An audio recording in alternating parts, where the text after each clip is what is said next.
Hare Krishna. So, welcome to today's class, which will be in English language. My name is Loka, Pavani, Devi, Dasi, or Lea. I am from Zagreb, from Croatia, and I've been practicing Bhakti Yoga for more than 10 years now. And the reason why I speak in English is because I have been living in Switzerland since 2014, coming and going, so I have studied whole Prabhupada's books in English language. So that's the only way I can fully express myself. So I apologize to people who don't understand, but in any case, to those who do understand, I would like to present Chaitanya Charitamrita, which is one of the books that was translated and commentated by Srila Prabhupada. And it's one of the three main books in our disciplic line, where all the knowledge about Bhakti Yoga is explained. So, I mean, now when I'm addressing you as the audience who is listening to the lectures of Bhakti Yoga Center in Zagreb, which means that you are listening to the lectures of Sundarananda Prabhu and Jananivas Prabhu. So, and they are the ones who are teaching you about the Bhagavad Gita and Srimad-Bhagavatam. And Bhagavad Gita represents like the fundamental knowledge about spiritual life. It represents the words of Krishna. So Bhagavad Gita is the words of Krishna, fundamental philosophy of Bhakti Yoga. And why is it fundamental? Because the first thing, so the whole philosophy in Bhagavad Gita starts, of course, with lamentation of Arjuna, who doesn't want to fight, but then he's lamenting and he asks Krishna what to do. And Krishna begins Bhagavad Gita, the whole explanation about telling us that we are spirit souls. So the ABC of spiritual life is that we should understand that we're not this body, that we are a spirit soul. And therefore, the second chapter of the Bhagavad Gita explains that. It explains that we are individuals also, that we do not merge into the Supreme as some high energy, but that we are individual persons with a spiritual body even after we leave this material body. And that we have our own identity. And then Krishna talks about this world and our place in it. And at the end, in the 18th chapter, in verse 1866, he says that I have explained so many things. I have explained to you various kinds of yogas like karma yoga, hatha yoga, sankhya yoga, ashtanga yoga. So all these dharmas I have explained to you. But please abandon all these varieties of religion and just surrender unto me. So the Bhagavad Gita begins with telling us that we are the spirit souls, and it explains to us the way this material world functions and what is our role in this world. It also explains how there is something higher, a spiritual world, where there is no need of sun, moon, electricity, which is illuminated and self-sufficient by itself. And it talks about the Supreme Personality of Godhead. And then in the end, Krishna says, surrender unto me. So this is the fundamental knowledge of Bhakti Yoga. And as I said, it represents the words of Krishna. And then there is a second book in Bhakti Yoga line, which is very important for a spiritual life, and that is Srimad-Bhagavatam. And Srimad-Bhagavatam talks about the activities of the Supreme Personality of Godhead and its devotees.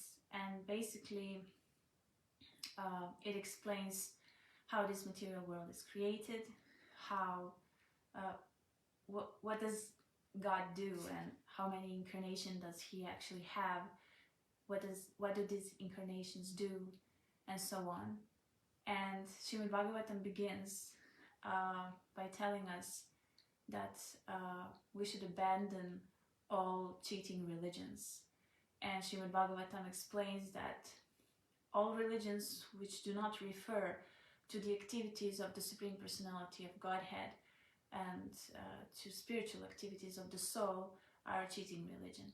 So, and cheating religion is, for instance, I don't know, newspapers and news that you read about, like everything that is immersing you in matter, in material activities, that is considered to be like cheating you, cheating the soul.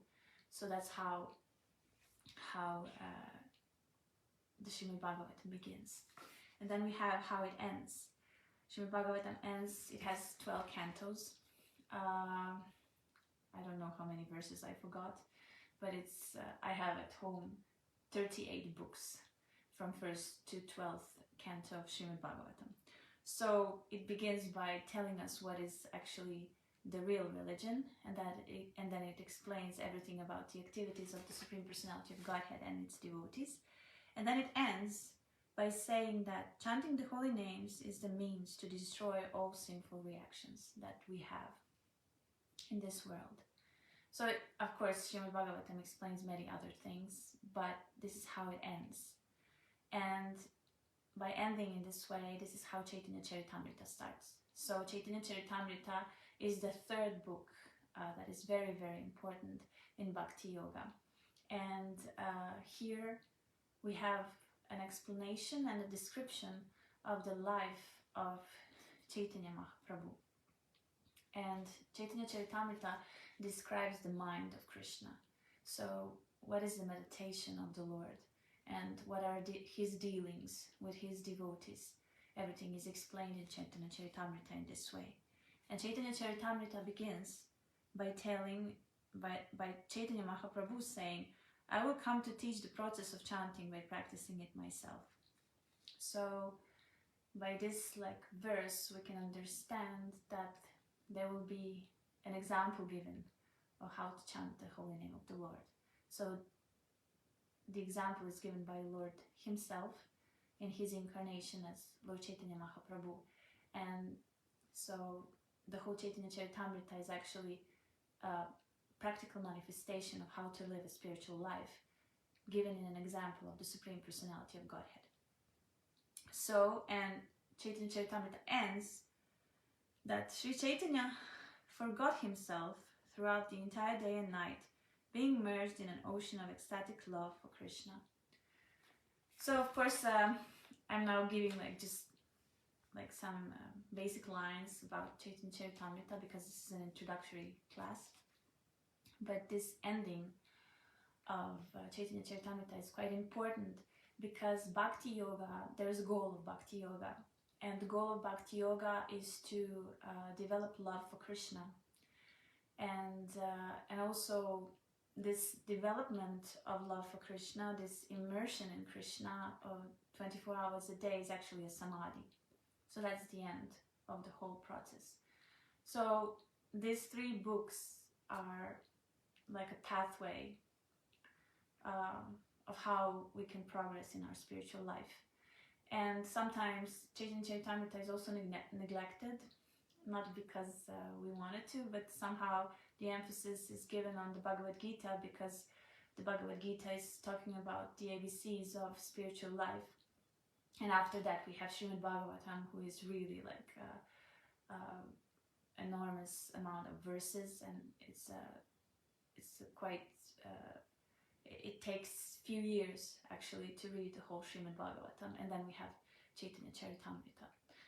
But I would like to encourage people and devotees of course, that anyways, even if we listen Bhagavad Gita and Srimad-Bhagavatam, we can start reading by ourselves, at least for example, teachings of Lord Chaitanya, so that we can get to know these ecstatic pastimes of how we should lead our spiritual life, and that's very beautiful.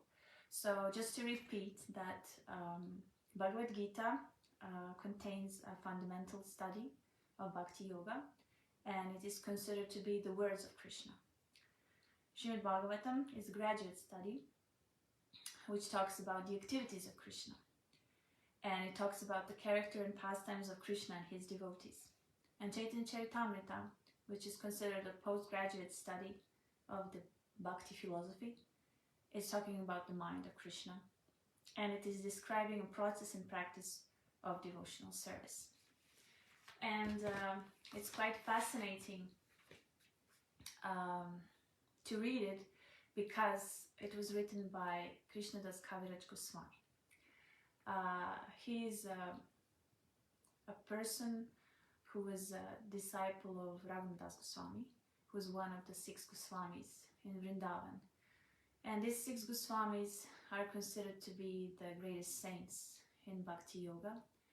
Sanatana Goswami and Rupa Goswami were disciples of Lord Chaitanya Mahaprabhu.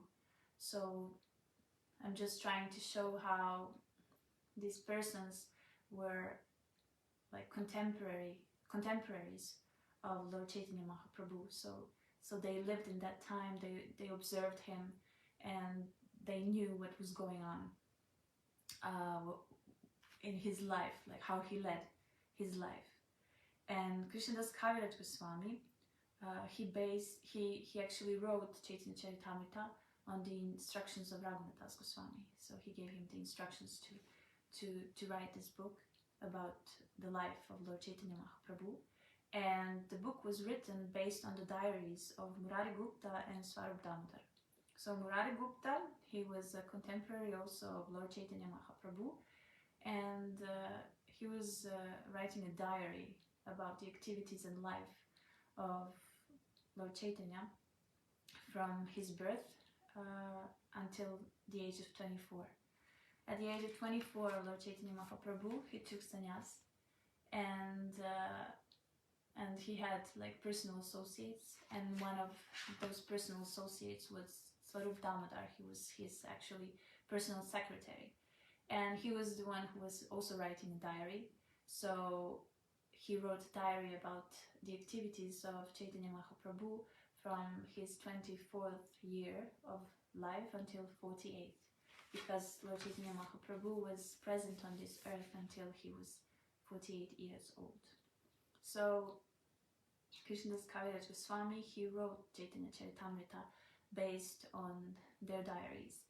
And Chaitanya Charitamrita also is a translation of Srila Prabhupada, A.C. Bhaktivedanta Swami, who brought the knowledge of Bhakti Yoga to the West and translated all these books into English language.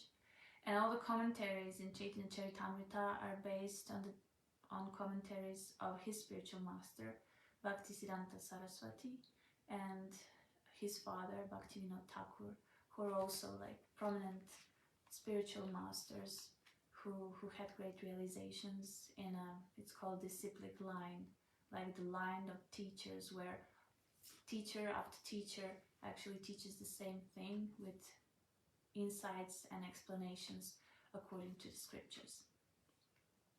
So for those who know these personalities, they can then understand that Chaitanya Charitamrita is actually a great jewel.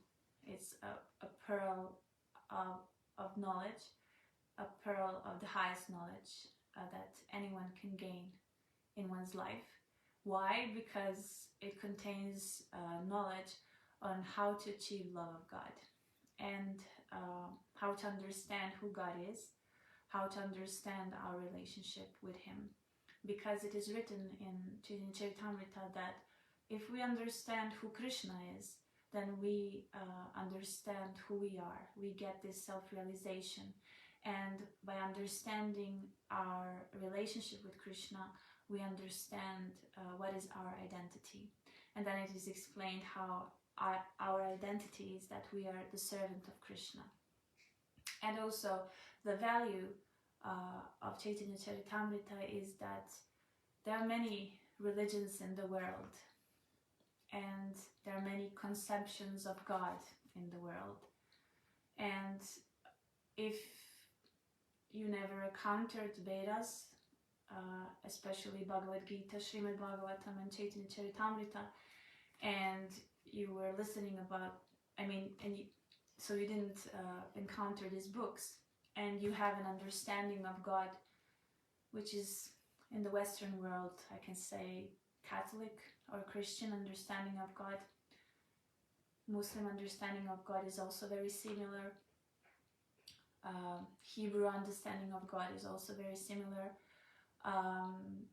Even Greek mythology, when it talks about various gods, it's very similar concept, in the sense that there is a higher power, there is a higher person who is providing us with everything. And so we have to pray to this person, whoever he is in our conceptions of religion, and he will provide us with something. Or we see God as some kind of energy, or I don't know what. But Chaitanya Charitamrita and Bhagavad Gita and Srimad-Bhagavatam, they give us so many informations about actually who God is, how he looks like, and what kind of relationships we can have with him. And these relationships are described in Srimad-Bhagavatam. They're only mentioned in the Bhagavad Gita, but described in Srimad-Bhagavatam in the various pastimes of Krishna that he performs with his devotees. And we especially see that in Canto 10 of Srimad-Bhagavatam, because Canto 10 of Srimad-Bhagavatam describes the life of Krishna, what he does when he comes to this world. And he describes the original incarnation, Krishna, who appears 5,000 years ago and who is born or manifested in Vrindavan, India.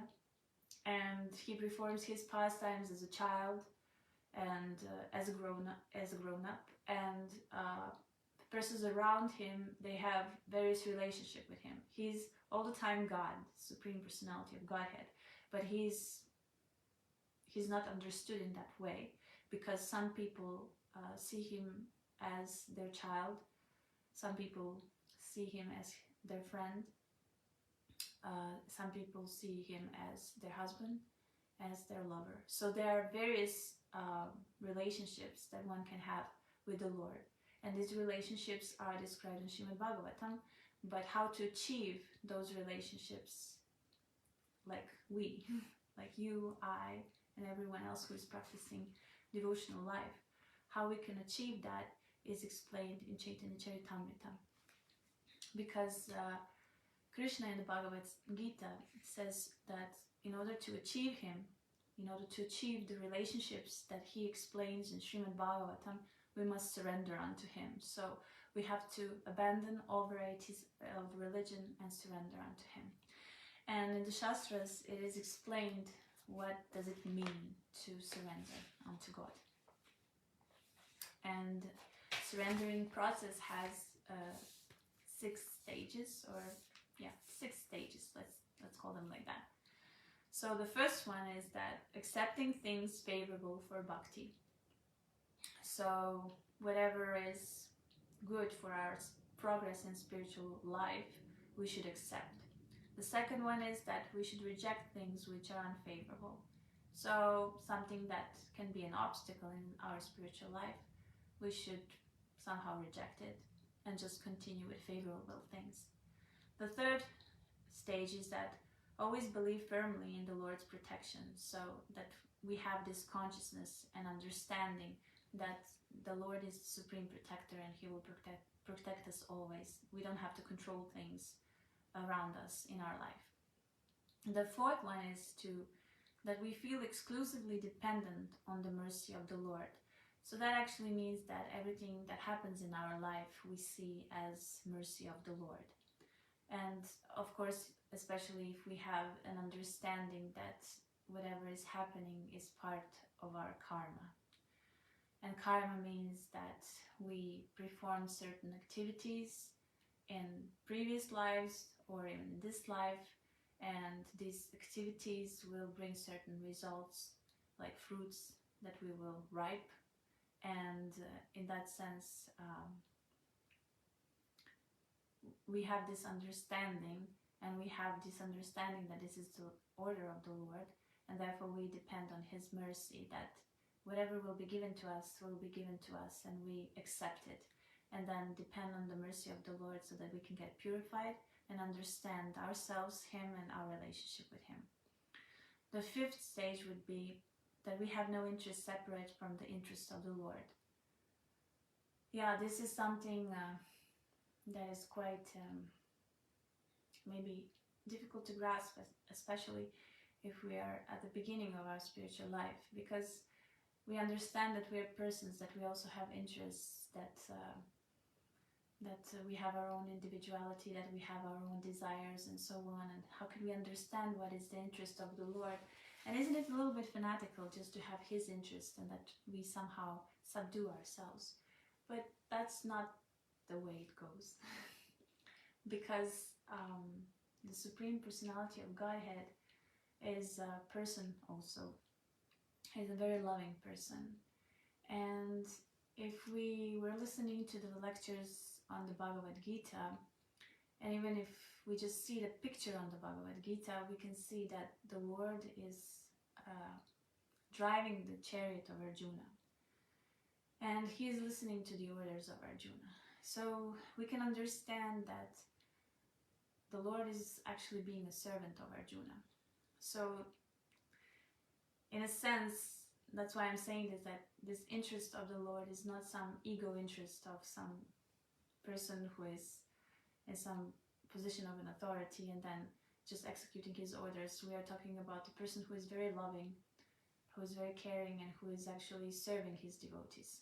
So when we talk about the interest of the Lord, actually we talk about the mutual interest of everyone, because the Lord wants good for everyone. So in that sense, it's very nice to have no interest separate from the interest of the Lord, because the interest of the Lord is always for everyone's benefit. And the sixth stage is to always feel oneself meek and humble. So this is also very important, meekness and humbleness. We always think that other things are important in life. And it's very interesting to read in the Bhagavad Gita, I think it's chapter 8 or 13, I always mix that, where Krishna talks about various types of knowledge. And he lists them. And among the first first types of knowledge, he lists humility. And then tolerance, and then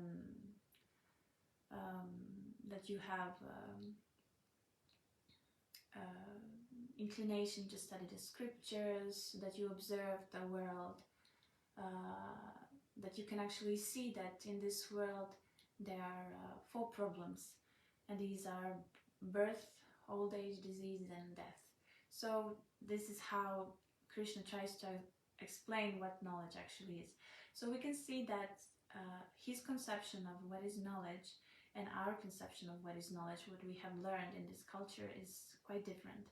I would say that Krishna sees like the qualities and the consciousness of the person as something that we can consider knowledge, not just knowing something. So the person who is very knowledgeable about spiritual life is meek and humble. And these 6 stages that I have explained now about surrendering process is something that was exemplified by Chaitanya Mahaprabhu, Lord Chaitanya Mahaprabhu. So in Chaitanya Charitamrita, he will show how a person can practically do this in our own lives. How can we actually be like that and become devotees in that sense? And how can we surrender to Krishna? Because we know that religious principles and religion, they come from God. And who is better to explain it by his own example than God himself? And that's one of the reasons why he appeared in this incarnation of Lord Chaitanya Mahaprabhu 500 years ago actually. So it's quite close. It's not so far in history that he came. And Lord Chaitanya Mahaprabhu is considered to be a hidden incarnation. What is hidden incarnation and what is not hidden incarnation we will explain in our lectures on Chaitanya Charitamrita. But now I will just mention it. He is actually an incarnation of the Lord for this age. And this is the age of Kali Yuga, the age of quarrel, the age of disturbance. And he came to give the most highest knowledge to the most fallen persons. And he came here to teach us a direct worship of Krishna. He came to show us that Vrindavan in India is not different from this Vrindavan in the spiritual world. He also came to show us the highest relationship one can have with the Supreme Lord, and he exemplified this relationship in the example of the gopis, and he presented them as the most perfect worshippers of the Lord because they had no motive in his service to him. They were an example of perfect pure love. He also came to teach us that Srimad-Bhagavatam is a spotless narration of transcendental knowledge.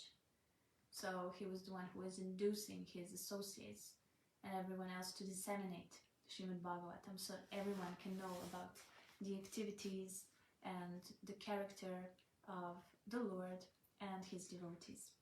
And he also came here to teach us what is the goal of life, and that is prema for Krishna. And therefore it is important again to note what we said, how Chaitanya Charitamrita ends, that Sri Chaitanya forgot himself through the entire day and night, being immersed in an ocean of ecstatic love for Krishna. So he exemplified of what it is to be in a samadhi, total immersion of Krishna, and have developed all these beautiful feelings of love towards the Lord. So Chaitanya Charitamrita also contains 11,000 verses, and it's spread over 62 chapters. And Srila Prabhupada many times explained that actually when we think about the philosophy and when we think about the teachings in the books that we read, and we said it is Bhagavad Gita, Srimad-Bhagavatam and Chaitanya Charitamrita, he stressed many times how there is no difference between the teachings of Lord Chaitanya Mahaprabhu and the teachings of Lord Krishna. So as we said, Bhagavad Gita is considered the words of Krishna. So everything that Krishna said that we should do. Lord Chaitanya Mahaprabhu exemplified it. So in that sense there is no difference. So whatever Krishna was teaching in the Bhagavad Gita, Lord Chaitanya Mahaprabhu, he showed in his life, by his example, how to live those teachings. And therefore it is very important to know the meaning of the word Acharya. And that Acharya means the one who teaches by example. And that's the most powerful way of preaching. So sometimes, or sharing the knowledge. Because when we are at the beginning of spiritual life, even in the middle or in the end, doesn't matter, we have this tendency that we want to share it with other people. And sometimes the words cannot influence so much other people because people are not perceptible, or there are so many other reasons. But the best and the most inspiring thing that one can do is to live what the person is speaking, to walk your talk in a way. So it means that if you are talking certain philosophy, certain things about how other people should live and how the world should be, then you should live it by your example. And this is what Lord Chaitanya Mahaprabhu definitely showed. So he walked his talk. So he was actually living what he was teaching. And that's actually an instruction for all of us who are practicing our spiritual lives. And this is also something that helps us to be meek and humble, because we should work on our own garden. It's a metaphor for a spiritual life, that a spiritual life is like gardening a garden, cultivating a garden. So we should not look across the fence of how some other people are cultivating their gardens. We should cultivate our garden, so our internal life, our qualities, our relationship with Krishna. And we should just let everyone else be the way they are and teach. In that sense, if we want to teach someone, we should just teach by exemplifying all these things that we believe in. So that's like the right way. And yes, so Lord Chaitanya Mahaprabhu actually showed us the most practical way of how to achieve a samadhi. Today, especially if you are in some kind of yoga circles, or you just, I don't know, exercise yoga for only physical stuff, but you heard about samadhi. So this, like, there's a certain goal in the practice of yoga, that in a meditation you actually reach this certain place where everyone wants to go without worries or whatever. A lot of yoga lines have different concepts of what actually is reached in the samadhi. But samadhi is actually a place of being enlightened, self-realized. And Lord Chaitanya Mahaprabhu is teaching us how to do that with everything that we do in life. There are various philosophical like lines or yoga schools which talk about following certain rules and regulations and so on.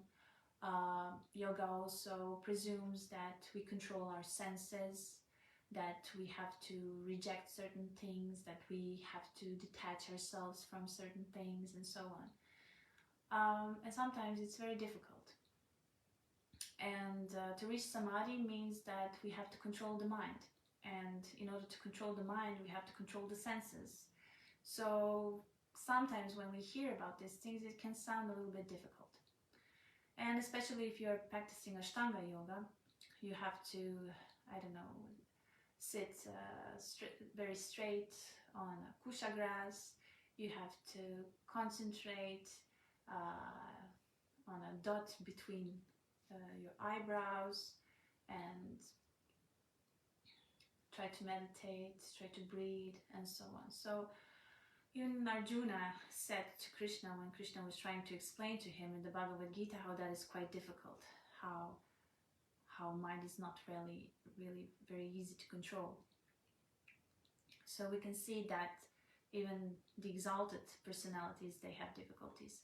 But when Lord Chaitanya Mahaprabhu came, he actually, in a practical way, made everything easy for us. He just said that we should engage all our activities or else all our senses into service of Krishna, to have this consciousness of serving the Lord, not only with our mind, like meditating and so on, but performing certain practical activities.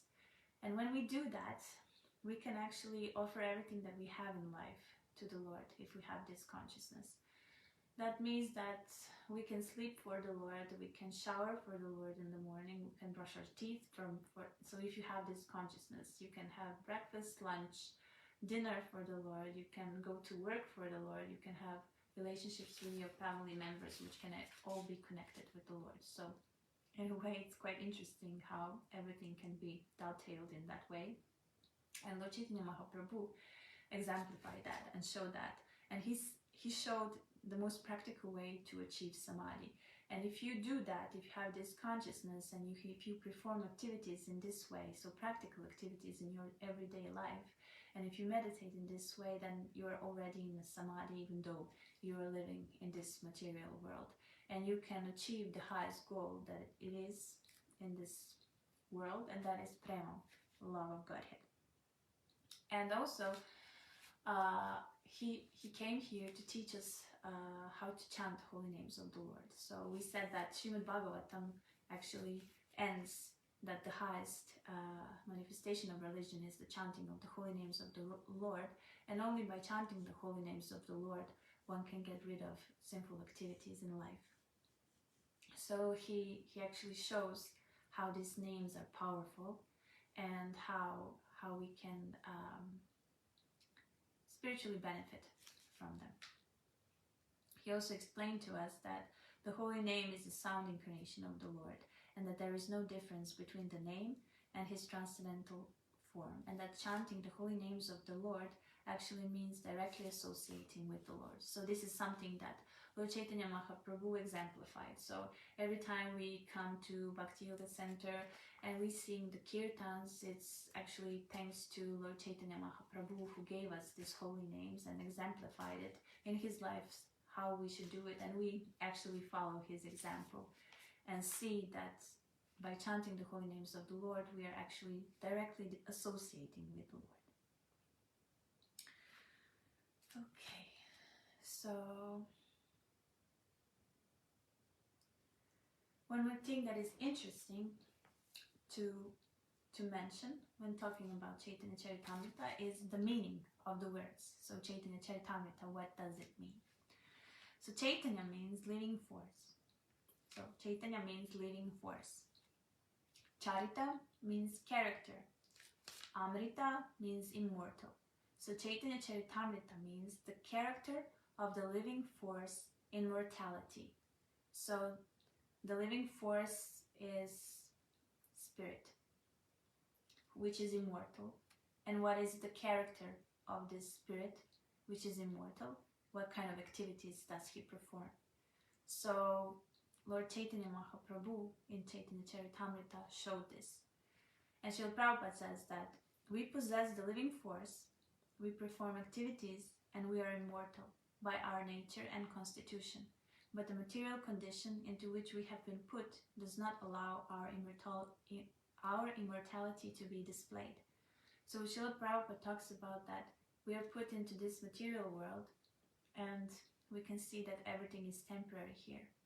And we are trying to actually perform the activities which we are used to as a soul, but we become frustrated because we try to perform these activities through the body, which is temporary, and which gives us many miseries. So what Chaitanya Mahaprabhu is teaching is that we should not perform our activities through the material body, through the senses, but he is trying to teach us how to actually have the field of activity of the spirit soul. So what is the field of activity of the spirit soul in this material world? What should we as a spirit soul do in this material world to get liberated and to actually come back to our constitutional position? So I found that very interesting.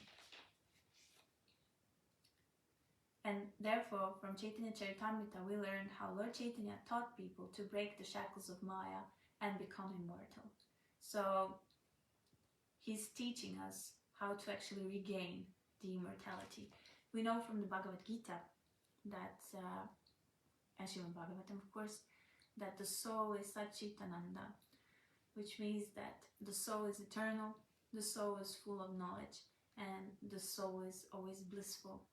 And that is something that is a characteristic of God as well. So this is our constitutional position. And we know that in this world we all seek for happiness, we all seek for pleasure. And that is normal because that's actually the nature of the soul. The soul wants to have pleasure, the soul wants to be happy. But the problem is that we are doing it in the wrong way.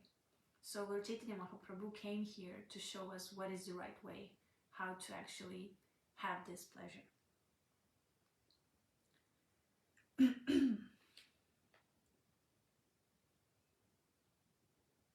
Yeah, so this is what I wanted to actually present to you. Some like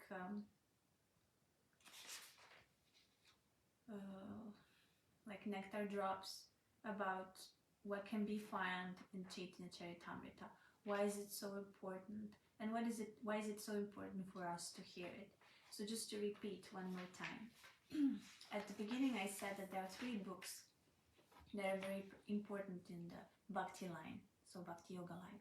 We said that is Bhagavad Gita, Srimad-Bhagavatam, and Chaitanya Charitamrita. Bhagavad Gita is fundamental study, and it talks about, and it's considered to be words of Krishna, and it talks about the philosophy of Krishna consciousness, so that we are the spirit soul, how this nature works, how this material world works, that there is God, and how we should surrender unto Him.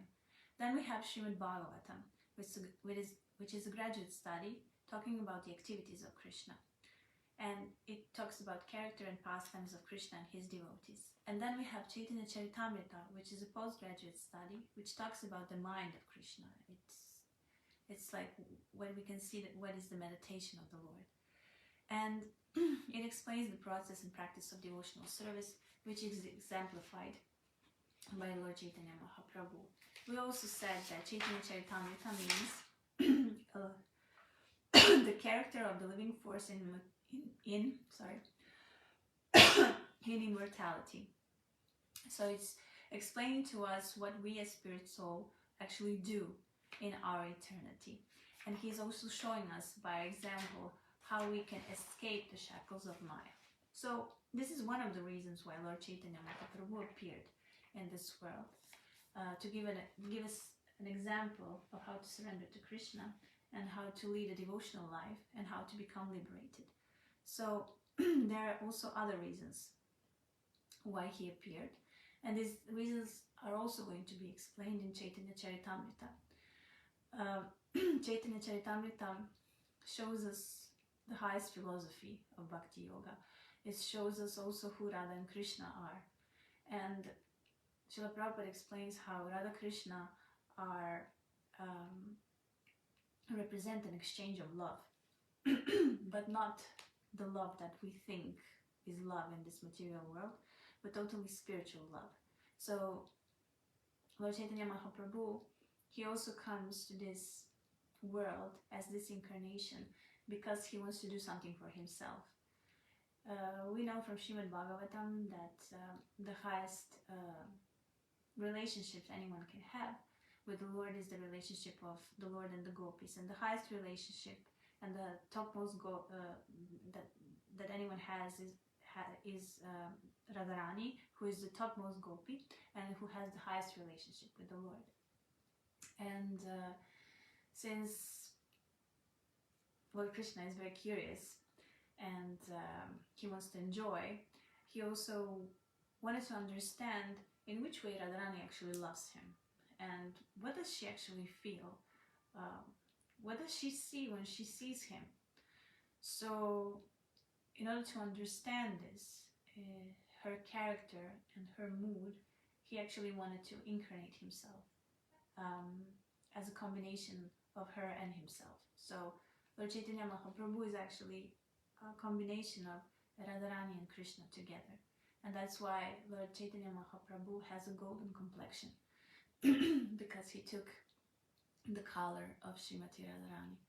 And so he wants to taste what Radharani tasted in his relationship with him, and he will taste that throughout his life.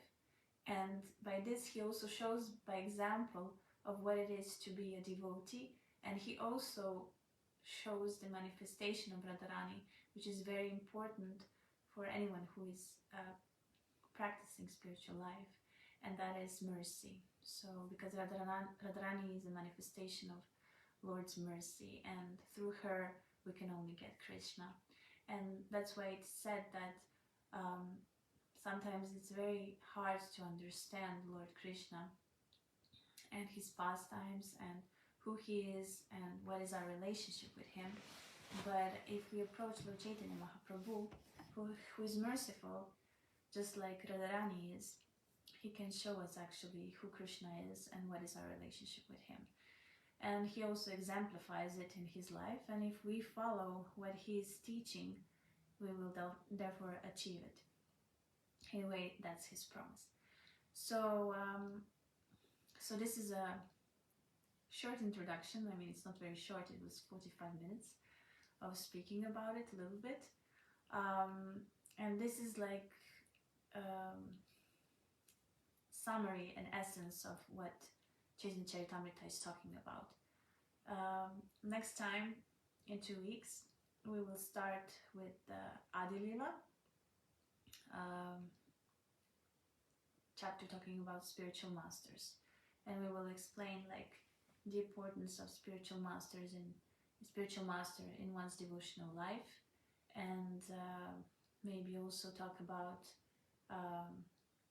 what is the importance of prayer and an importance of getting the blessings of spiritual masters or elevated souls or elevated saints and so on. So whenever we speak about high topics, we always seek for the blessings, and that's what the author of Chaitanya Charitamrita will do at the beginning, and we will try to explain why, and also we will try to see how we can practically apply what he's doing and what Lord Chaitanya is teaching in our own lives. So that's the whole actually point of it all, that whatever we hear from Chaitanya Charitamrita, we try to be inspired to practice it in our own lives.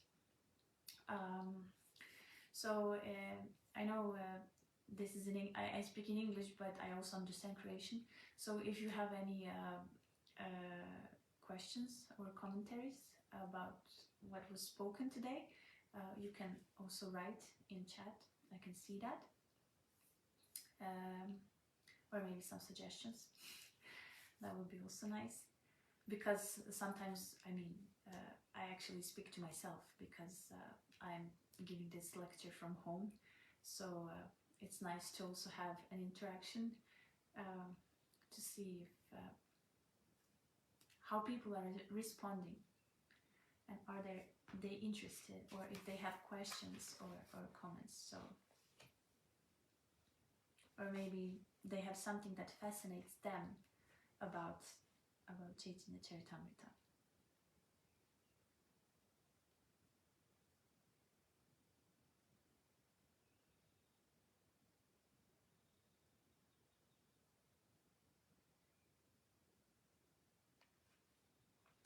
Okay.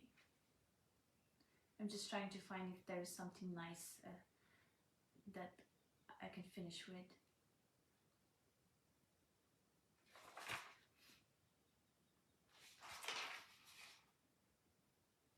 Yeah, I actually like this little paragraph. It's actually talking about other religions. When we talk about other religions, we should not think like, oh, his religion is inferior, or his or her religion is bad, mine is better, and so on. That would be totally wrong concept. It is said that as soon as one accepts God, he's performing devotional service. So there are many religions that accept God, so in that sense they perform devotional service. But they also only give theoretical knowledge about some aspects of God, and there is a difficulty in practical application of it. So Srila Prabhupada explains that theoretical knowledge of love of God can be found in many places. So he talks about many religions, scriptures, and so on, and in many scriptures. But what that love of God actually is, and how it's developed, can be found in the Vaishnava literatures.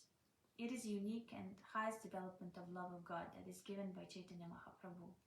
Therefore, I like that, like, Srila Prabhupada always said, like, well, stay a Christian, stay a Muslim, whatever, Jew, or I don't know which religions are there in the world, but whatever you are, you can stay that way, but just chant the names of the Lord and try to understand the Lord. Because actually there is no loss. You can understand God at the beginning through the Bible, but if there are more informations about the Lord, about who He is, how He looks like, what are His activities, and so on, why not take and just chant the name of the Lord and have these realizations and deepen your relationship with the Lord. So we should not talk about that something is better, or that something is superior, or that someone else's is bad, or so we should just try to inspire people to search more, to dig more, and give them books like Bhagavad Gita, Srimad-Bhagavatam, and Chaitanya Charitamrita, so that they can actually fulfill their destiny and be more satisfied in their relationships with the Lord, because there's so many informations that can be found in these books. And I've searched in other religions. Unfortunately, they cannot be found. Some aspects can be found, but not all. And for instance, the saint Teresa of Avila, I don't know how to say it differently. She was a Spanish nun. I think many people know about this order in Spain. She was considered to be married to Christ in church. So her ecstasies are explained in her diaries. So you cannot say that in other religions they do not experience things that are experienced in Bhakti Yoga. So some people in these religions, they get mercy and they can experience the highest ecstatic emotions towards God. But it's quite hard and it's very rare because the saints are very rare. But the magnanimity, it's called Namahavadanyaya Krishna Prema Pradayate Krishna Krishna Chaitanya Namigorat Vishnu Maha. So he's the highest, the most merciful incarnation, because he has given to everyone without discrimination the highest philosophy and the possibility for the highest relationships that we can have with the Lord. So in that sense, Lord Chaitanya Mahaprabhu is magnanimous. So the most merciful incarnation, because he took the mood of Srimati Radharani. And even though we don't understand maybe sometimes all these concepts, we should hear about them, try to understand. We will understand through hearing and through chanting, and then make our life successful. So thank you very much for your attention. I see that there are no questions or comments. So in 2 weeks, we will continue with the first chapter, Spiritual Masters. And I wish you a nice evening. Thank you very much. All glories to Lord Chaitanya Mahaprabhu. All glories to Srila Prabhupada. And Hare Krishna.